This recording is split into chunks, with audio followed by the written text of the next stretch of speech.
আমরা আজকে কলকাতা হাইকোর্টে একটা বিশেষ কাজে এসেছিলাম, কিন্তু সেই আমাদের মঞ্চের টানে না থাকতে পেরে পুনরায় ওয়াই চ্যানেলে আমরা আসলাম এবং এখানে এসে অনেক কিছু স্মৃতি রোমন্থন আমাদের হচ্ছে, অনেক কিছু মিস করছি। বিশেষ করে হাবিবদা, হিমাদ্রিদা, রজত, দিদি শুভজিৎ, অমিতদা, আরও অনেকেই আছে যাদেরকে আমরা খুব মিস করছি। এখানে ধীতিশ আছে, মেহবুবদা আছে, চিন্ময় আছে, সঙ্গীতা দিয়ে আছে এবং সবাই আমরা ওয়াই চ্যানেলে পুনরায় আসলাম একটু দেখার জন্য। আমরা দীর্ঘ 47 দিন এই ওয়াই চ্যানেলে ছিলাম। সেখানে আমরা যে আন্দোলনটা করেছিলাম বা অবস্থান বিক্ষোভ দেখিয়েছিলাম, সেটা থেকেই কিন্তু আমাদের অনেক কর্মসূচি আমরা গ্রহণ করতে পেরেছিলাম। আমরা সব কিছুতেই সাকসেসফুল হয়েছি বলে মনে করি এবং সেই জায়গা থেকে দাঁড়িয়ে আমাদের শুনানিটা শেষ হয়েছে এবং এখন আমরা সবাই অপেক্ষারত শুধুমাত্র সেই ফাইনাল জাজমেন্টের জন্য। আলটিমেটলি কি হবে আমরা কেউ জানি না, কিন্তু আমরা 100% পজিটিভ এবং আমরা এই আশা রাখছি যে যোগ্যদের হারানোর কোনো জায়গা নেই এবং যোগ্যরা নিশ্চয়ই তাদের সসম্মানে চাকরিতে পুনর্বহাল থাকবে। আর আমরা শুধুমাত্র সেই দিনের অপেক্ষাটাই করে যাব। এখন বাকি কোনো কিছু নিয়ে আলোচনার তো আর জায়গা নেই, শুধুমাত্র অপেক্ষা। এই অপেক্ষাটাই আমাদের এখন।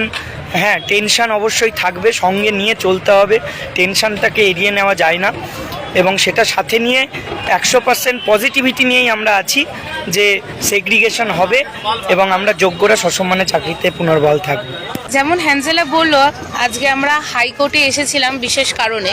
আসার পর মনে হলো যে আমরা যখন এতটা এসেছি তাহলে আমাদের এই মন্দিরে আমরা ঘুরে যাই।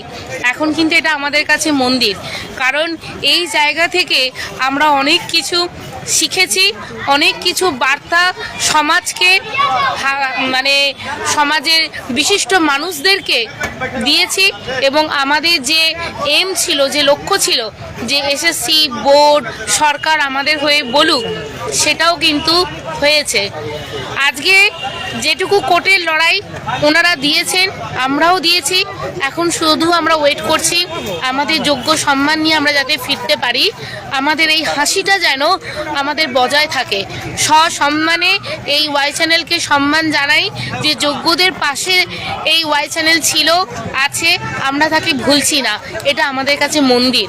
ওয়াই চ্যানেল দিয়ে আসলেই হলো, কারণ কাছেই হাইকোর্টের কাজ সেরে সবাই মিলে এটা ঠিক করলাম যে আর একবার যাই, দেখে আসি কেমন আছে ওয়াই চ্যানেল। আমাদের আন্দোলনের জায়গা, আমাদের ভালো লাগার জায়গা, আমাদের ইমোশান, সেই জন্যই আমরা এখানে এসেছি। কালকেও হয়তো আবারও কোনো জায়গায় যেতে হতে পারে, সেগুলো আমরা বলবো যদি সব কিছু, কারণ এখনও তো সব দিকে চোখ কান খোলা রাখতে হচ্ছে, কোথায় কী চলছে না চলছে বিভিন্ন দপ্তরগুলোতেও। তাই প্রতিদিনই আপনাদের এইভাবে অনেক আপডেট দেওয়া হবে। আমরা সজাগ আছি, এবং আমরা আশাবাদী আমরা জিতব এবং একদিন শেষ আসি অবশ্যই আমরা আসবো। আমাদের এই লড়াই, এই প্রচেষ্টা, এই সংগ্রাম, আমাদের এই ইউনিটি, আমাদের এই সংযোগ কোনো দিন বিফল হবে না, এটা আমরা আশা রাখি। আর এই আশা রেখেই আমরা ফাইনাল জাজমেন্টের দিকে তাকিয়ে থাকবো। এই ওয়াই চ্যানেলে দাঁড়িয়েই চিন্ময়দা, মেহবুবদা, সঙ্গীতাদি, আমরা এবং আরও অনেক যাদের নাম আমি করছি না, এখন এই কজন আছি বলেই নামটা এখানে করছি, যে সবাই মিলে একটাই আমরা শপথ নিয়েছিলাম যে সেগ্রিগেশন করতে হবে। সরকার অর্থাৎ স্টেট গভর্নমেন্ট, কমিশন এবং বোর্ডকে একযোগে বলতে হবে যে আমরা সেগ্রিগেশন চাই। সুপ্রিম কোর্টে আমরা দেখেছি এই দীর্ঘ রাস্তার আন্দোলনের ফলে সরকার এবং কমিশন এক সুরে বলেছে সেগ্রিগেশন সম্ভব, যেটা সব থেকে প্রয়োজন ছিল। মিডিয়ার মাধ্যমে অন্য একটা কথা আমি বারবার বলতাম যে কলকাতা হাইকোর্টে ফার্দার ইরেগুলারিটিস আছে কি নেই সেটা কিন্তু কমিশন বলতে পারেনি। সুপ্রিম কোর্টে আমরা লাস্ট হিয়ারিংয়ে দেখেছি যে কমিশন কিন্তু বলেছে তখন সিবিআই প্রসেসিং অনগোয়িং ছিল, তাই তারা কলকাতা হাইকোর্টে এফিডেভিটে বলতে পারেনি। এখন কিন্তু বলছে এবং আমরা এটাও লক্ষ্য করেছি যে সিবিআই কিন্তু ডাটা অথেন্টিসিটি নিয়ে প্রমাণ দিয়েছে। তাই আমরা মনে করছি সেগ্রিগেশন ইজ অলরেডি ডান এবং সেগ্রিগেশন পসিবল।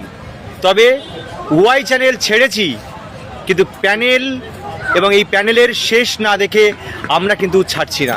আমরা আশা রাখছি স্যাগ্রিগেশন সম্ভব, স্যাগ্রিগেশন হবে। তাই সবাই একত্রিতভাবে এই লড়াইয়ে আমরা যেমন ছিলাম, আছি, থাকবো। আমরা দেখা পেয়ে গেছি রাতে থাকবে বলে এসছে সবাই। মিনময়দাকে মিস করছি। মিনময় আমাদের আজকে রাতে থাকার জন্য অনেকে এসছে। হ্যাঁ, একজন পিটিশনারও চলে এসছে। যাই হোক, আমরা ডেকেছিলাম। হ্যাঁ, প্রিয় অদিতি ম্যাডাম চলে এসছে, দেখে নাম সেজে গুজে খুব সুন্দর লাগছে।